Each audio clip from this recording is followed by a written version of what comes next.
Alô pessoal, tudo bem? Sou o professor Alexandre Marques, professor de História. Estou aqui em Duque de Caxias e queria lembrar o nome de alguns historiadores, alguns cronistas, algumas pessoas que foram importantes para a identidade dessa cidade.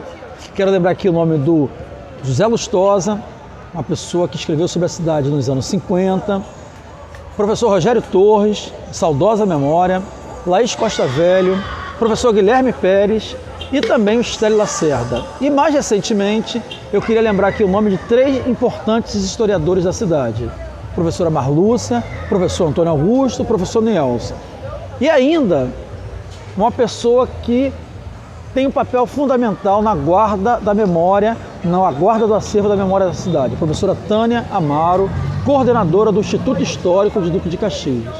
São essas pessoas referenciais que nos permitem criar narrativas, interpretações sobre o passado histórico da nossa cidade. Eu queria aqui nesse vídeo saudar a memória e a produção dessas pessoas. Alô pessoal, tudo bem? Sou o professor Alexandre Marques, professor de História aqui de Duque de Caxias. Estou nesse espaço aqui para apresentar a vocês a Praça Roberto Silveira e aqui atrás de mim a estátua do governador Roberto Silveira, aquele que trouxe água para a cidade de Duque de Caxias nos anos 60. Um abração, até mais. A Praça Roberto Silveira era chamada de Praça Riachuelo, em homenagem a uma das batalhas ocorridas na Guerra do Paraguai. Está localizada no bairro Jardim 25 de Agosto. Não é à toa data de nascimento do Duque de Caxias. No seu entorno encontramos a antiga sede da Prefeitura Municipal, o Museu da Ciência e Vida, no lugar que antes abrigava o Fórum, a antiga e temida 59DP, recentemente demolida, a Câmara de Vereadores, muitos cartórios, escritórios de advocacia e consultórios médicos. No centro da praça, curiosamente, encontramos a imponente estátua do governador Roberto Silveira. Roberto Silveira governou o estado do Rio de Janeiro entre 1959 e 1961. Neste ano, ele foi vítima de um desastre aéreo e faleceu no ano seguinte, em 1962, 2 anos antes de ser instaurada a ditadura militar no Brasil. Ele foi militante do movimento estudantil nos anos 40, atuou no malfadado Departamento de Imprensa e Propaganda do governo Vargas, o famoso DIP, formou-se em Direito e foi deputado estadual. Tornou-se um importante político do Partido Trabalhista Brasileiro, o PTB. Foi homem de confiança de Amaral Peixoto. Este era genro de Getúlio Vargas. A sua atuação na Baixada Fluminense, portanto, se contrapunha diretamente à figura de Tenório Cavalcante, já que Tenório e Amaral Peixoto eram inimigos políticos. Na cidade, Roberto Silveira tinha amigos importantes, como Rui Tepobel, à época dono de jornal, e que nos anos 60 tornou-se vice-prefeito da cidade, Ricardo Azeredo Viana, que era o antigo dono da Casa de Saúde de São José, e de Moacir do Carmo, que governou a cidade do Caxias por 2 vezes. Essa amizade vem do convívio que tiveram quando fizeram faculdade em Niterói. Juntos, eles projetaram uma vida política que se instauraria na região nos anos 60 e 70 e que foi duramente reprimida pela ditadura militar. A estátua no centro da praça nos remete a um desafio feito por Rui Tepobel quando o governador visitou a cidade.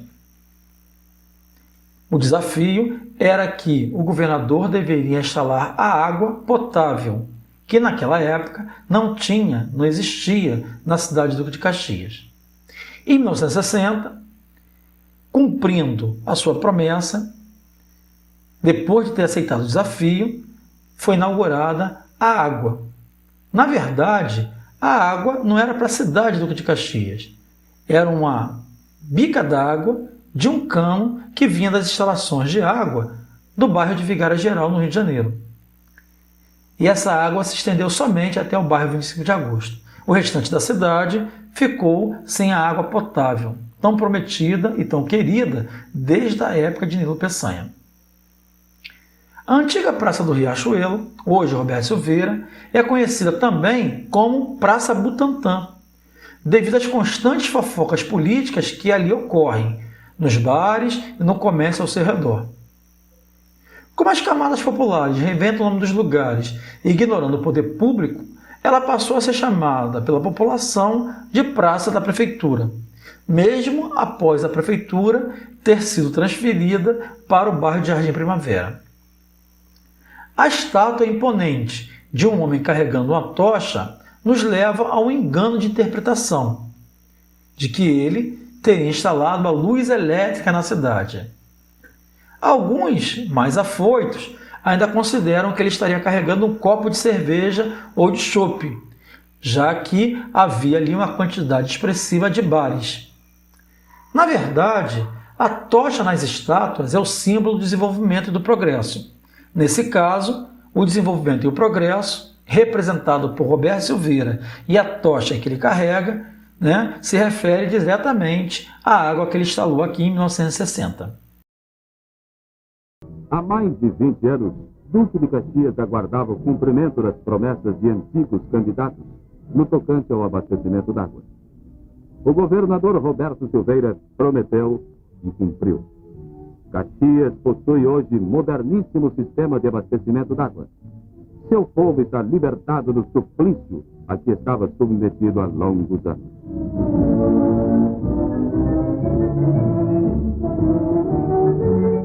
A inauguração da água de Caxias foi um fato que ficará gravado para sempre na história das grandes realizações fluminenses e atesta a capacidade de um governante que pensa unicamente na felicidade e no bem-estar do povo que nele confiou. Todos os planos traçados pelo atual governo estão sendo levados a efeito.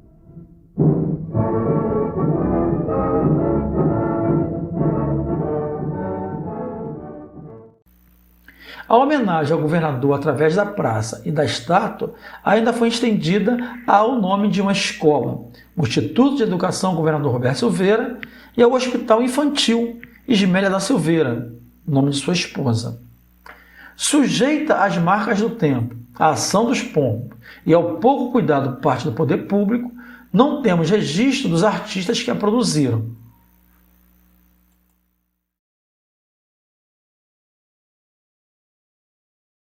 Oi pessoal, meu nome é Paula Braga e a gente está aqui no centro de Duque de Caxias e a gente vai conhecer agora um pouco da história da Feira Livre de Caxias, que teve seu início nos anos de 1940. Vamos lá? A partir de 1940, chegaram à região da Baixada Fluminense levas de imigrantes, vindos do Nordeste, que deixaram para trás suas terras familiares, amigos, amores, por busca de melhores condições de vida. Viam, em sua maioria, trabalhar no setor de construção civil. Em suas bagagens traziam gestos, saberes, falares, traziam consigo para Caxias suas tradições culturais, seus hábitos, músicas, culinária, sua alegria, força e esperança. Entre os migrantes nordestinos chegaram os ilustres Barbosa Leite, Chico Anísio, Jararaca e Ratinho, Luiz Gonzaga e sua família, e os místicos Solano Trindade, Mestre Barbosa e Tenório Cavalcante.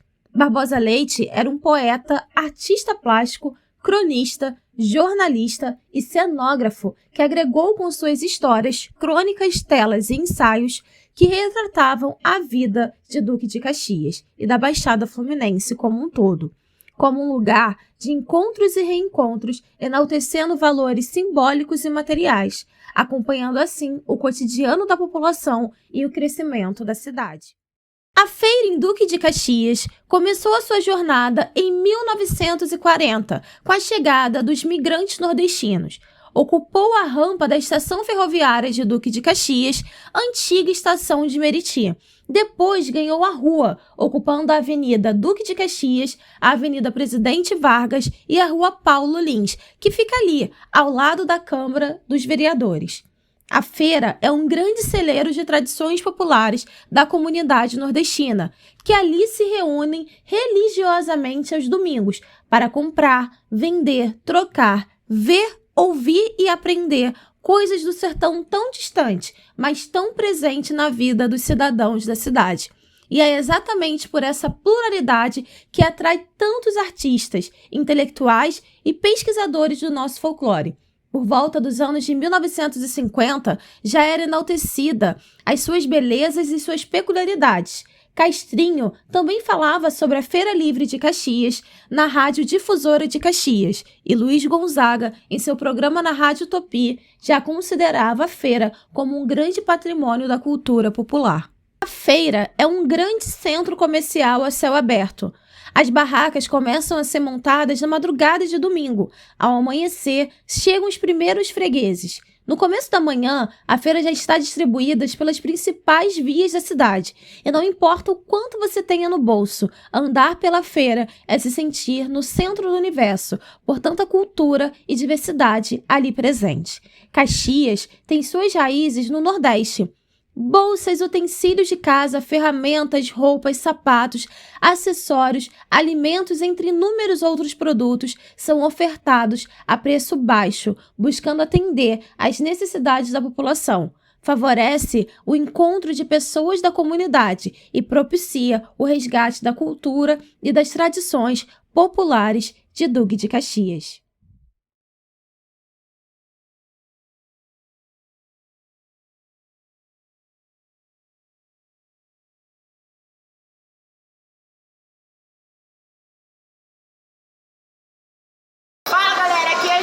Estou aqui na estação Duque de Caxias. Venha conhecer um pouquinho dessa história comigo. Em 1886, foi inaugurada a Estrada de Ferro Leopoldina, que partindo da estação de São Francisco Xavier, seguia em direção às outras, Triagem, Bom Sucesso, Penha e Miriti. Ainda não existia Caxias, mas já existia a estação que lhe daria origem. Em 1932, a estação, que era chamada de Miriti, recebeu uma placa com o nome de Caxias, em homenagem ao Duque, que nasceu na Fazenda São Paulo, região da Taquara. Em 1970, o trecho original foi todo eletrificado e foi inaugurado o novo prédio da estação.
Olá pessoal, tudo bem?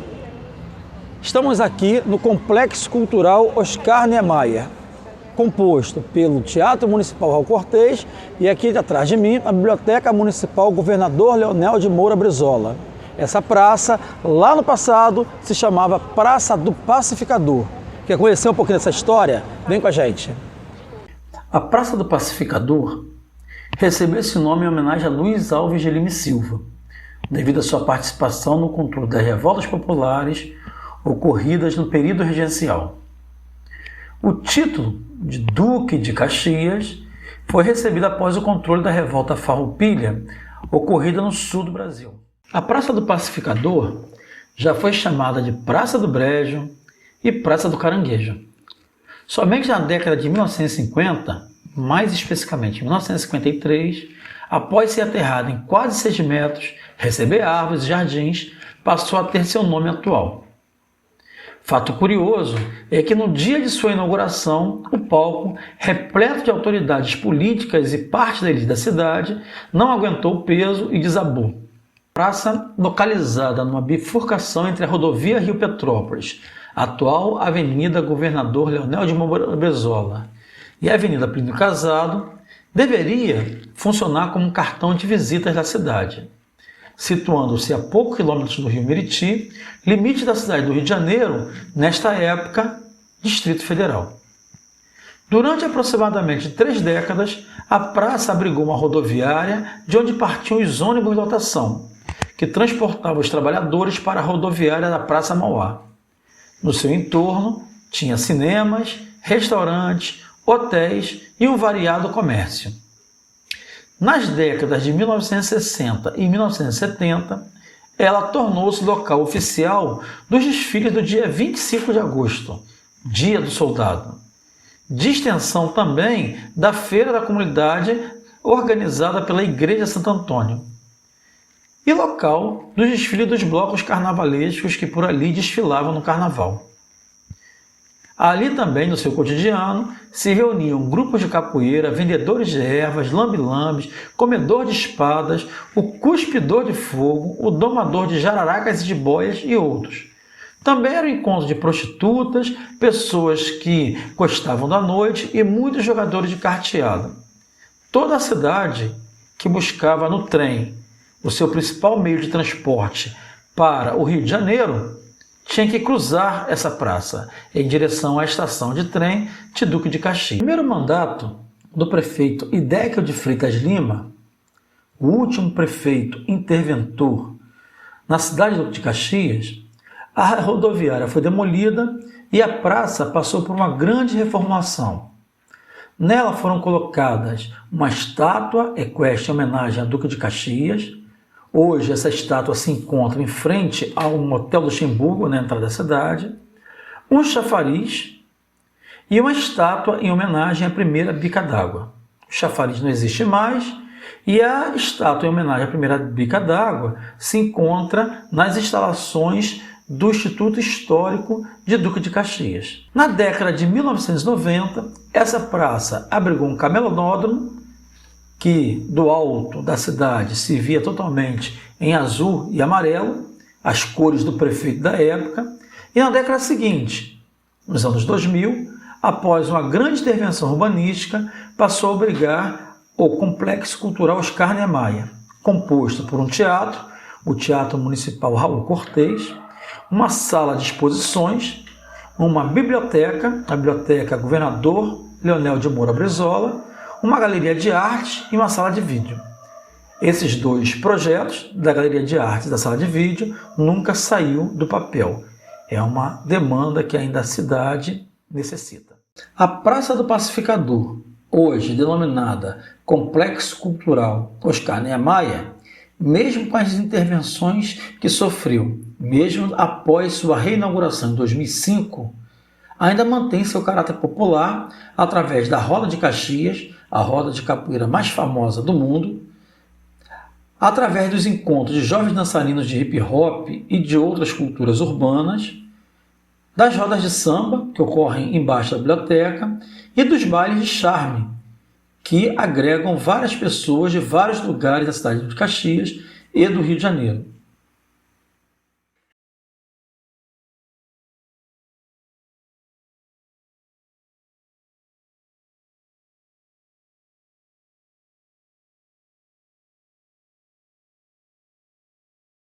Galera, tá vendo as lojas americanas? Você sabia que aqui era um hotel municipal? Essa história eu vou contar pra vocês. Foi uma das construções mais importantes de Caxias. Então fica ligado e vem conhecer essa história comigo. O antigo hotel municipal era nas décadas de 40 e 50, uma das construções mais imponentes da cidade de Duque de Caxias. Às margens da rodovia Rio-Petrópolis, atual Avenida Governador Leonel de Moura Brizola e próximo da área de jogatina permitida até 1946. O hotel hospedou pessoas ilustres que aqui pernoitavam quando iam em direção a Petrópolis ou aqueles que se aventuravam na jogatina da região. O prédio pertencia à família Tupinambá de Castro, a mesma que era proprietária do Fogos Santo Antônio. Foi o local onde a emancipação de Duque de Caxias foi assinada e, provisoriamente, abrigou a sede da prefeitura do município recém-criado. Após décadas de abandono e de falta de investimento, o prédio ficou marcado por uma estratégia. Em março de 2011, ele foi fechado e no final do mesmo ano foi demolido. Em seu lugar, foi construída as lojas Americanas.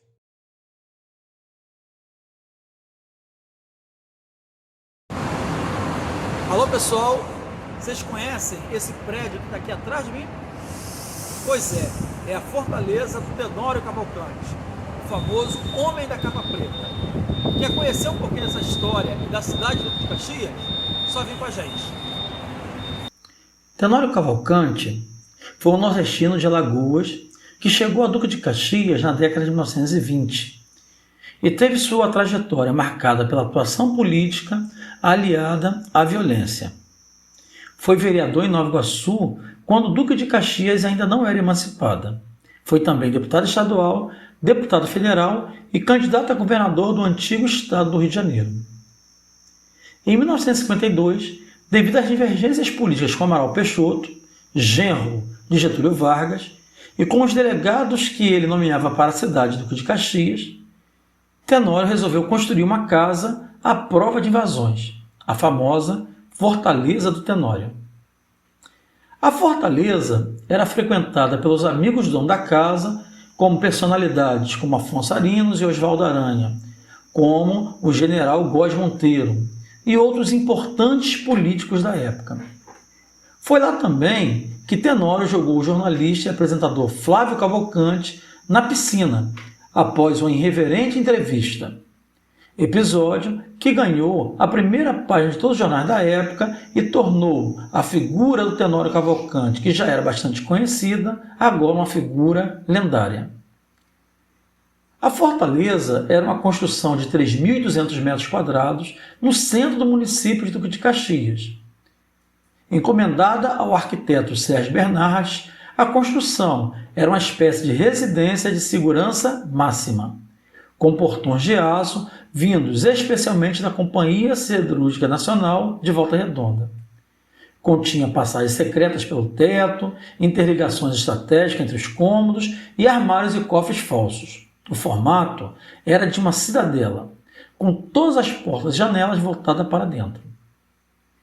Com um gerador de energia próprio, 12 telefones, 16 alto-falantes, 14 salas e quartos, 9 banheiros, 2 calabouços, tanques de oxigênio e depósito de alimentos, a casa fornecia a segurança perfeita para um político cheio de inimigos, que dizia ter 47 furos de bala no corpo e andava com uma submetralhadora batizada carinhosamente de Lourdinha.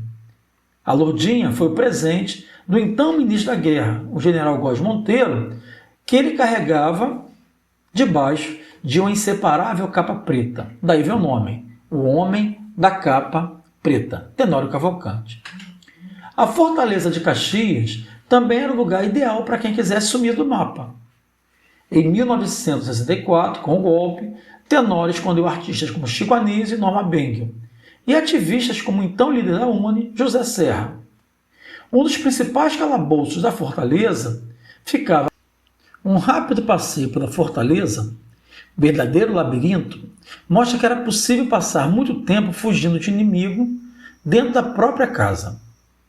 Todos os banheiros, por exemplo, se interligavam através de vãos entre a parede e o teto, com cada pia estrategicamente localizada embaixo, para permitir a subida. A fortaleza ficou fechada por quase 20 anos, após a morte de Tenório Cavalcante.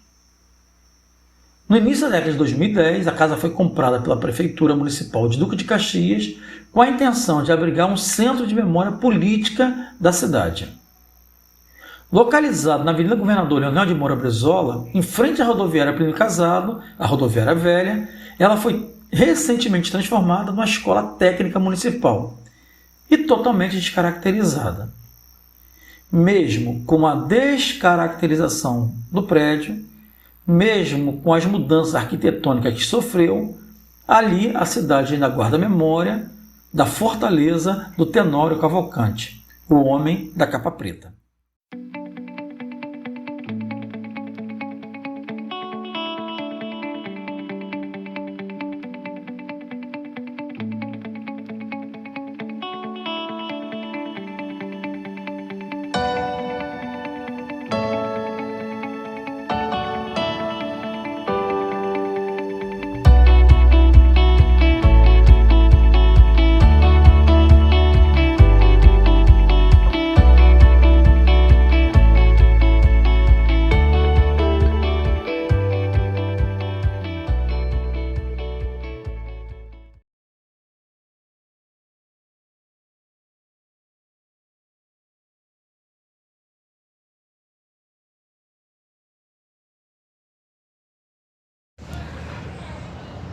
Oi pessoal, eu sou Ângela Borges, eu tô aqui hoje para falar com vocês sobre a escola Mate com Angu, também conhecida como Escola Meriti. Essa escola ela foi criada pela professora Armanda Álvaro Alberto e eu vou falar para vocês um pouquinho sobre essa professora que é super importante para a história de Duque de Caxias e para a história da América do Sul. Em 1921, a professora Armanda Álvaro Alberto criou a Escola Proletária Meriti, próxima à estação ferroviária do que viria a ser, mais à frente, a cidade de Duque de Caxias. Esta escola foi a primeira do Brasil e da América Latina a adotar o método montessoriano, a servir merenda escolar e a funcionar em horário integral. Ao perceber que a maioria das crianças passava fome ou estavam desnutridas e isso atrapalhava o processo de aprendizagem, a professora Armanda passou a oferecer merenda gratuita para todos os alunos da escola. A merenda chegava à escola através de doações dos amigos, moradores e da própria horta escolar, nos quais os alunos participavam do plantio e na colheita. Quando não tinha um grande fluxo de doações, a merenda era composta por mate e por um angu feito de milho, que às vezes era misturado a um pedaço de carne doado por moradores da região ou a folhas de couve.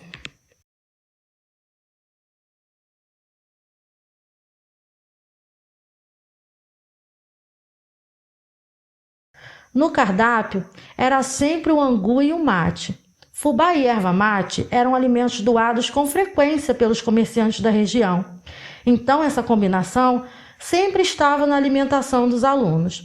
A expressão mate com angu foi dada em um tom pejorativo e de uma forma jocosa pelo delegado Filinto Müller, grande perseguidor de Armanda Álvaro Alberto, e que a obrigou a retirar o nome de proletária e substituí-la por Escola Regional Meriti, porque fazia referência, a proletária, ao comunismo, muito perseguido na época. Na Mate com Angu, as crianças não recebiam notas, não eram aprovadas ou reprovadas, tampouco se usavam as carteiras, lousas, enfim, as aulas eram realizadas a céu aberto, onde as crianças aprendiam até o cultivo das hortas e como criar o bicho da seda e abelhas.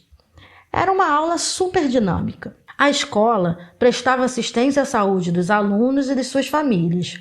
Cursos de corte e costura, carpintaria, cozinha, higiene infantil eram muito comuns na escola. As mães e a comunidade eram com frequência convidadas a participar da vida escolar. E ali também foi criada a primeira biblioteca pública de Duque de Caxias e um clube de leitura.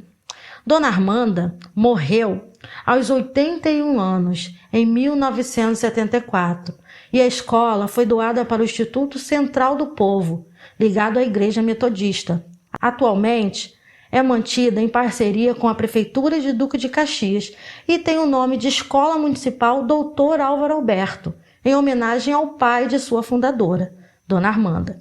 Em 2014, após intensa mobilização popular e ameaçada pela construção de um shopping center, o prédio da escola foi tombado como patrimônio histórico municipal de Duque de Caxias. Sobre a escola e sua fundadora, já foram realizadas várias pesquisas, publicados vários livros e artigos, produzido um filme biográfico chamado Armanda e criado um cineclube, denominado Mate com Angu, em homenagem à grande contribuição de Dona Armanda para a cidade de Duque de Caxias.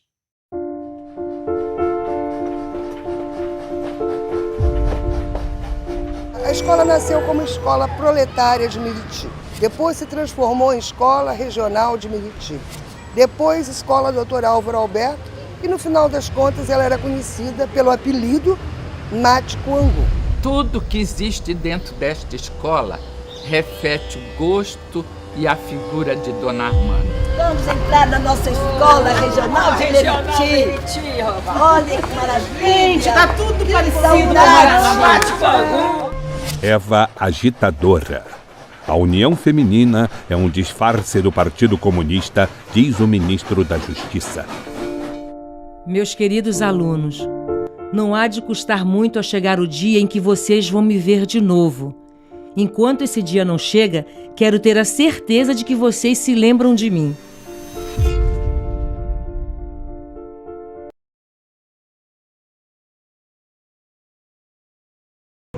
Oi pessoal, estamos aqui no centro do calçadão de Duque de Caxias. E quem passa por aqui intriga-se com essa estátua de um homem negro virado com a feição para cima. Esse é Zumbi dos Palmares. Se você quiser saber um pouco mais da história dessa estátua e da referência que esse homem é para o movimento negro de Duque de Caxias, vem comigo que eu te conto. Quem passa pelo calçadão de Duque de Caxias, ali no cruzamento da Nilo Peçanha com a José de Alvarenga, intriga-se com a figura de um homem negro, forte, com a feição voltada para o alto e com uma lança sobre a cabeça. Este é Zumbi dos Palmares, símbolo da luta contra a escravidão e o preconceito no Brasil. Essa estátua é o reconhecimento das reivindicações das instituições do movimento negro pelo poder público municipal. Podemos dizer que Zumbi é considerado um dos símbolos de luta, de liberdade e reconhecido pela comunidade negra como um grande líder da nossa história. Ele é a prova que os negros que foram escravizados por aqui não foram inertes, submissos e alienados ao processo de escravidão. Também é símbolo do protagonismo negro na nossa resistência e luta contra o sistema escravista. Antes da estátua no local, havia um busto de Zumbi dos Palmares.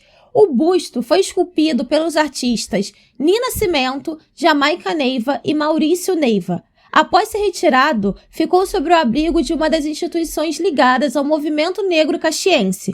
Em 2003, o busto foi cedido ao Instituto Histórico da Câmara Municipal, onde está exposto até os dias de hoje. Desde a sua instalação, no mês de novembro, grupos e instituições do movimento negro, representantes de religiões de matrizes africanas, do catolicismo e evangélicos, ali se reúnem numa grande celebração do Dia da Consciência Negra. Nestas comemorações, a imagem de Zumbi é lavada, são realizadas várias apresentações artísticas, palestras, projeção de filmes, degustação da culinária afro-brasileira e uma missa inculturada na Igreja de Santo Antônio. Missa católica com elementos simbólicos da cultura afro. É a celebração do sincretismo brasileiro e das conquistas contra o preconceito e contra o racismo numa cidade etnicamente negra. Já em 1998, através da Lei 1394, apresentada pelo vereador Zumba, foi criada a Semana das Artes Negras Contemporâneas e instalado ali, no lugar do busto, uma estátua de Zumbi dos Palmares. Essa semana ainda ampliou as atividades comemorativas referentes à Semana Nacional de Consciência Negra e luta contra o racismo e preconceito. Quem agora por ali transitar pode perceber que em meio ao frenesi consumista existe um importante ícone da cultura e da história brasileira, símbolo de aspectos socioculturais de nossa cidade, que ironicamente se chama Duque de Caxias.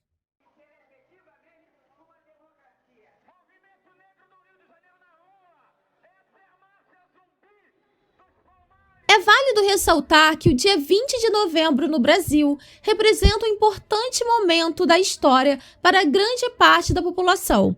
A data lembra a morte do líder Zumbi dos Palmares e é considerada como uma ação afirmativa de promoção da igualdade racial e uma referência para a população afrodescendente. Esta data é dedicada à reflexão sobre as consequências do racismo e sobre a inserção do negro na sociedade brasileira. O Estado livre de todo o continente americano surgiu no Brasil e foi criado pelos negros que resistindo à escravidão, se dirigiram para o sul da capitania de Pernambuco.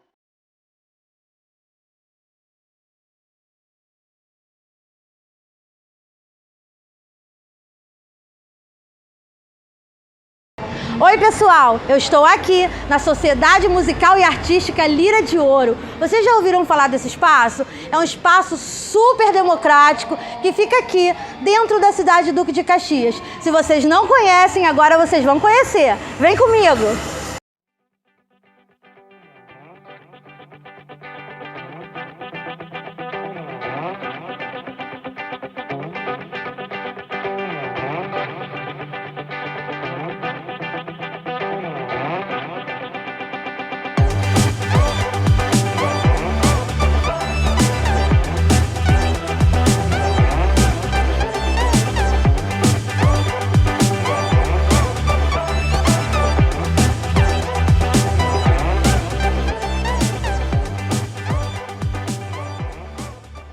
A Sociedade Musical e Artística Lira de Ouro foi fundada em 1º de março de 1957 e se constitui como uma das mais antigas instituições artísticas da cidade de Duque de Caxias, ainda em atividade.